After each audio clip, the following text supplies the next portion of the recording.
Good morning. Shaji Maroor. ശുഭചിന്തകളിലേക്ക് സ്വാഗതം. ഇന്ന് നമ്മൾ ചർച്ച ചെയ്യുന്നത് ജീവിത നൈപുണ്യങ്ങൾ, ലൈഫ് സ്കിൽസിലെ രണ്ടാമത്തെ ഭാഗം. ആദ്യത്തെ 5 ടിപ്സുകളെ കുറിച്ച് കഴിഞ്ഞ അധ്യായത്തിൽ നമ്മൾ വിവരിച്ചിരുന്നു. അടുത്ത 5 ടിപ്സുകളെ കുറിച്ചാണ് ഇന്ന് നമ്മൾ പ്രധാനമായിട്ടും ചർച്ച ചെയ്യുന്നത്. അതിലെ 6ാമത്തെ ലൈഫ് സ്കിൽസിൻ്റെ ടിപ്സാണ് എമ്പതി അല്ലെങ്കിൽ അനുതാപം എന്നുള്ളത്. അവനവനെ അറിയുന്നത് പോലെ പ്രധാനമാണ് മറ്റുള്ളവരെ അറിയുക എന്നതും.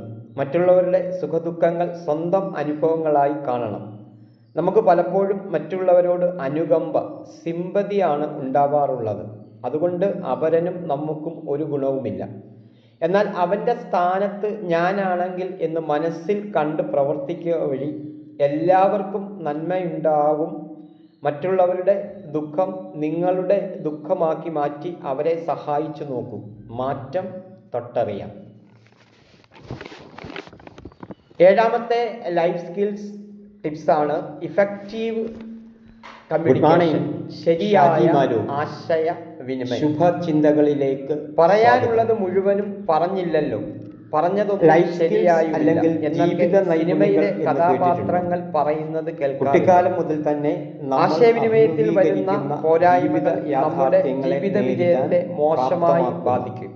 നമ്മൾ ഉദ്ദേശിച്ച ശേഷികളുമാണ് സുഹൃത്ത് മനസ്സിലാക്കിയത്. മികച്ച ജീവിതം നയിക്കുന്നതിനാവശ്യമായ ആശയവിനിമയ ശേഷി ആർജിച്ചാൽ ബന്ധങ്ങൾ ഫലവത്തായ ആശയവിനിമയം മാത്രമല്ല, സ്വയം ശരീരഭാഷയും ഇവിടെ ഏറെ പ്രസക്തമാണ്. ആദ്യം നല്ല കേൾവിക്കാരനാവണം.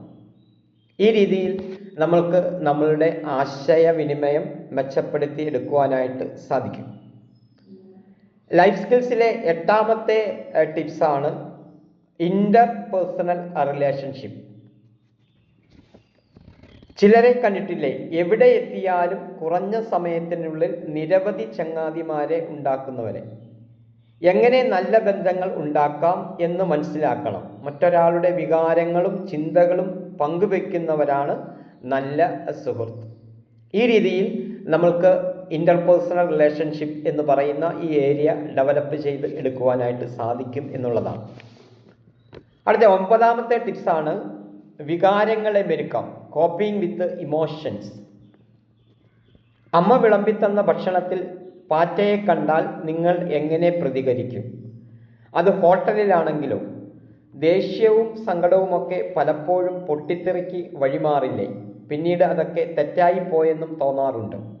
വികാരങ്ങൾ മനുഷ്യ സഹജമാണ്. ചില പ്രത്യേക സാഹചര്യങ്ങളിൽ അത് നമുക്ക് നിയന്ത്രിക്കാൻ കഴിയാതെ വരാറുണ്ട്. ഇത്തരം വികാര പ്രകടനങ്ങളെ നിയന്ത്രിക്കാൻ നാം വിവേകപൂർവം ചിന്തിക്കണം എന്നുള്ളതാണ്. ജീവിത നൈപുണ്യങ്ങളിലെ ലാസ്റ്റ് പോയിന്റാണ്, 10ാമത്തെ പോയിന്റാണ് കോപ്പിംഗ് വിത്ത് സ്ട്രെസ്. പിരിമുറുക്കത്തോട് ഗുഡ് ബൈ എന്നൊക്കെ പറയും. പരീക്ഷ അടുത്തെത്തുമ്പോൾ പല കുട്ടികൾക്കും പിരിമുറുക്കം അനുഭവപ്പെടാറില്ലേ? അധ്യാപകർ ചോദ്യം ചോദിക്കുമ്പോൾ ചിലർക്കെങ്കിലും വിയർക്കാറും ഹൃദയമിടിപ്പ് കൂടാറുമില്ലേ? ജീവിതത്തിൽ പിരിമുറുക്കം ഇല്ലാത്ത ആളുകൾ ഉണ്ടാവില്ല. എന്നാൽ ഇതെങ്ങനെ മറികടക്കാമെന്നുള്ള പാഠങ്ങളാണ് നാം പഠിക്കേണ്ടത്. സംഗീതം, ധ്യാനം, വിശ്രമം, വ്യായാമം, പൂന്തോട്ട നിർമ്മാണം, സിനിമ കാണൽ എന്നിങ്ങനെയുള്ള കാര്യങ്ങളിൽ ഏർപ്പെട്ടാൽ പിരിമുറുക്കത്തിൽ നിന്ന് രക്ഷപ്പെടുവാനായിട്ട് സാധിക്കും. അപ്പോൾ ലൈഫ് സ്കിൽസിലെ WHO വേൾഡ് ഹെൽത്ത് ഓർഗനൈസേഷൻ പരിചയപ്പെടുത്തിയ 10 ടിപ്സുകളാണ് ഇവിടെ നമ്മൾ പരിചയപ്പെടുത്തിയത്. എല്ലാവർക്കും എല്ലാവിധമായ ആശംസകളും നേരുന്നു. നന്ദി, നമസ്കാരം.